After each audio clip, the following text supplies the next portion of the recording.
I would like to tell you a few personal stories about what I like to call the danger of the single story. I thought about this when I left Nigeria to go to university in the United States. I was 19. My American roommate was shocked by me. She asked where I had learned to speak English so well and was confused when I said that Nigeria happened to have English as its official language. She asked if she could listen to what she called my tribal music and was consequently very disappointed when I produced my tape of Mariah Carey. So after I had spent some years in the US as an African, I began to understand my roommate's response to me. If I had not grown up in Nigeria, and if all I knew about Africa were from popular images, I too would think that Africa was a place of beautiful landscapes, beautiful animals, and incomprehensible people fighting senseless wars, dying of poverty and AIDS, unable to speak for themselves, and waiting to be saved by a kind white foreigner. So that is how to create a single story. Show a people as one thing, as only one thing, over and over again, and that is what they become.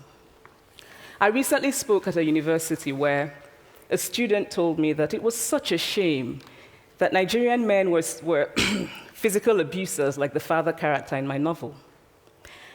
I told him that I had just read a novel called American Psycho, and that it was such a shame that young Americans were serial murderers. It would never have occurred to me to think that just because I had read a novel in which a character was a serial killer, that he was somehow representative of all Americans.